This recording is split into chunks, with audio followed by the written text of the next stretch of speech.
बुद्ध के जीवन की यह कहानी आपको ज़रूर समझनी चाहिए। अगर आपका उत्तर इन दो प्रश्नों के लिए हाँ है। पहला प्रश्न, क्या आपके ना चाहते हुए भी आपके मन में सामने वाले व्यक्ति के लिए अश्लील विचार पैदा होते हैं? अब सामने वाला व्यक्ति स्त्री हो सकती है या पुरुष हो सकता है। दूसरा प्रश्न, क्या आप जानना चाहते हैं कि अपने भीतर कैसे उतरें?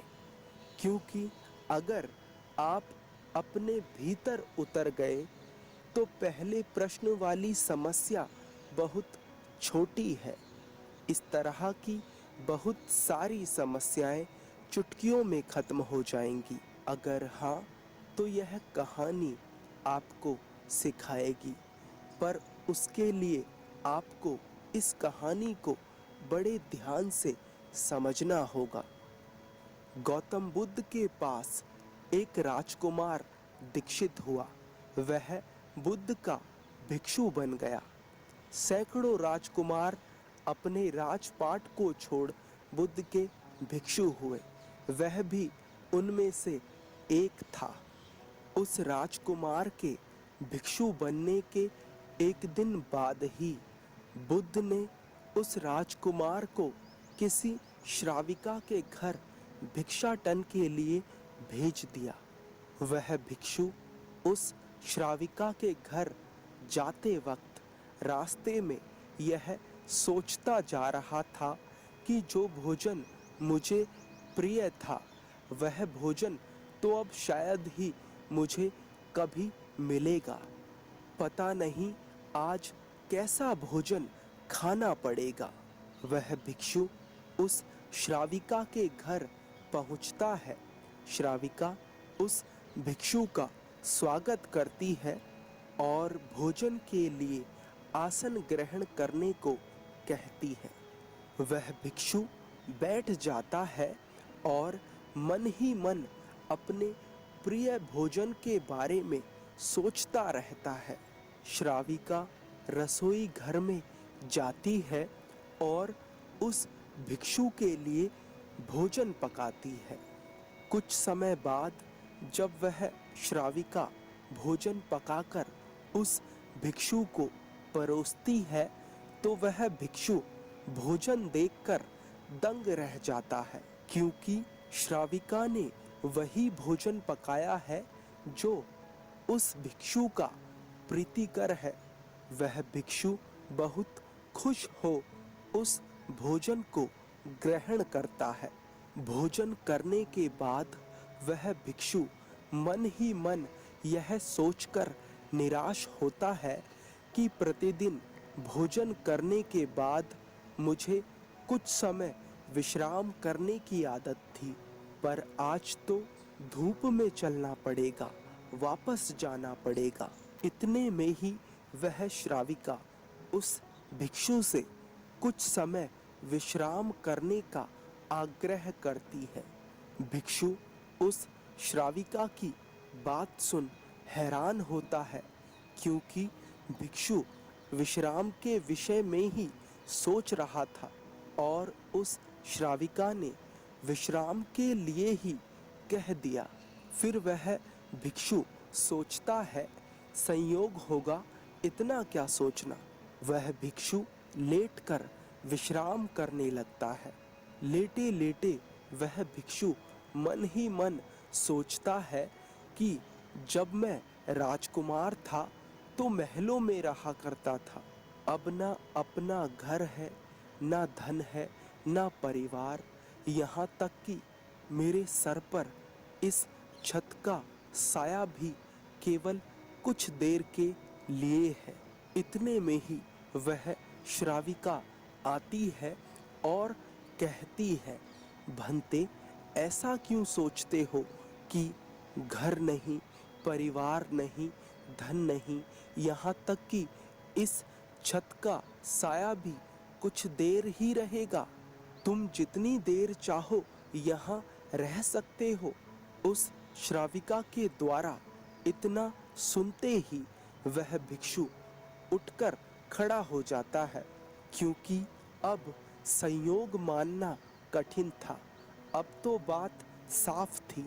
वह भिक्षु उस श्राविका से भारत माता के लिए मर मिटने के लिए हम तैयार हैं।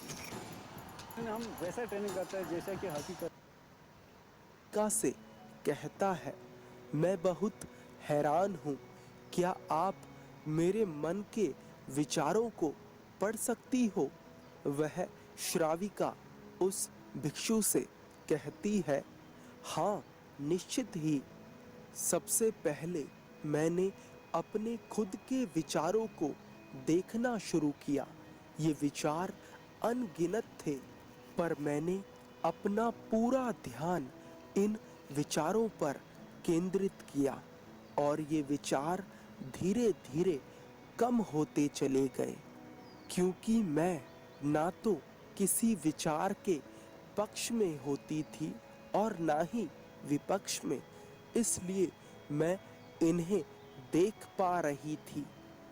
और यही कारण है कि इन विचारों की संख्या कम होती चली गई। और फिर एक समय ऐसा आ गया कि विचार बिल्कुल विलीन हो गए। सब कुछ एकदम स्थिर हो गया। तब से मेरे भीतर व्यर्थ विचार चलते ही नहीं, इसलिए दूसरों के विचार पढ़ लेती हूँ। वह भिक्षु तो उस श्राविका की बात सुन घबरा जाता है और उस श्राविका से लौटने के लिए आज्ञा मांगता है। वह श्राविका उस भिक्षु से पूछती है, इतने घबरा क्यों रहे हो, क्या हुआ? पर वह भिक्षु उस श्राविका को कोई उत्तर नहीं देता और दौड़कर बुद्ध के पास पहुंचता है। बुद्ध के पास पहुंचकर बुद्ध से कहता है, क्षमा कीजिए बुद्ध, पर मैं अब वहां भिक्षाटन के लिए दोबारा नहीं जाऊंगा। बुद्ध उस भिक्षु से पूछते हैं, क्या हुआ, कोई गलती हो गई? क्या उस श्राविका से कोई भूल हो गई? वह भिक्षु बुद्ध से कहता है, नहीं, कोई गलती नहीं हुई। वहाँ मेरा बहुत आदर सम्मान हुआ, लेकिन वह युवती दूसरों के मन के विचारों को पढ़ लेती है। यह तो बड़ी खतरनाक बात है, क्योंकि वह स्त्री सुंदर थी, इसलिए उसे देखकर मेरे मन में तो काम वासना भी उठी थी। तरह तरह के विकार भी उठे थे। उस स्त्री ने वे सब भी पढ़ लिए होंगे। भला वह स्त्री मेरे बारे में क्या सोच रही होगी? अब मैं उस स्त्री के सामने भला दोबारा कैसे जा सकूंगा? उसे अपना चेहरा कैसे दिखा सकूंगा? अब मैंने तय कर लिया है, मैं वहां नहीं जाऊंगा। बुद्ध कृपा कर आप मुझे क्षमा कर दें। बुद्ध कहते हैं, वहीं जाना पड़ेगा। अगर इसी तरह से हार कर क्षमा मांगनी थी तो भिक्षु क्यों बने? बुद्ध कहते हैं, अब तो रोज तुम्हें भिक्षाटन के लिए वहीं जाना होगा। जब तक मैं तुम्हें नहीं रोकूंगा तब तक तुम नहीं रुकोगे। यही तुम्हारी साधना है। लेकिन ध्यान रहे, होशपूर्ण जाना, जागे हुए जाना। यह देखते हुए जाना कि भीतर कौन से विचार उठ रहे हैं। बिना किसी विचार को सही या गलत ठहराए, बिना किसी विचार से लड़े, बस उन्हें देखना, होशपूर्ण देखना, पूरी जागरूकता के साथ देखना। यह देखना कि भीतर कौन सी वासनाएं उठ रही हैं, बिना उनसे लड़े, बस उन्हें देखना। अगले दिन वह भिक्षु उस श्राविका के घर भिक्षाटन के लिए जाने लगता है। वह बहुत घबराया हुआ होता है और इसके साथ आज पहली बार वह भीतर जागा हुआ होता है। वह भिक्षु अपने भीतर उठ रहे विचारों को देख रहा होता है। आज पहली बार वह भिक्षु रास्ते पर जागा हुआ चल रहा है। रास्ते में आने वाला हर एक पेड़ पौधा, हर एक कंकड़ पत्थर उसकी नजरों से गुजर रहे होते हैं। जैसे जैसे उस श्राविका का घर करीब आ रहा था, उस भिक्षु का होश बढ़ रहा था। भीतर जैसे कोई दिया जलने लगा हो, सब कुछ साफ साफ दिखाई देने लगा था।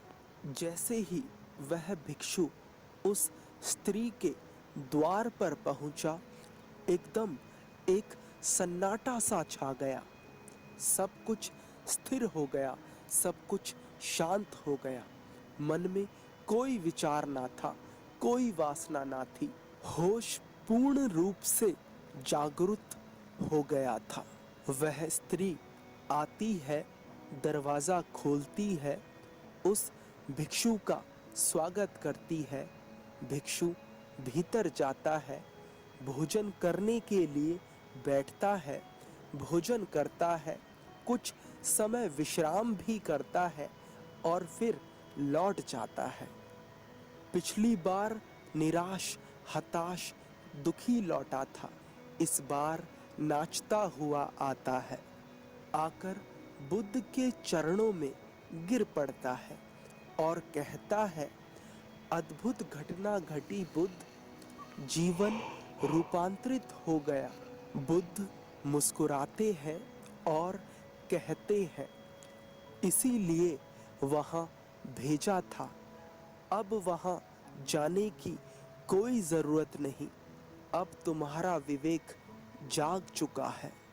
आंख बंद करने से स्थिति नहीं बदलती, आंख खोलकर स्थिति को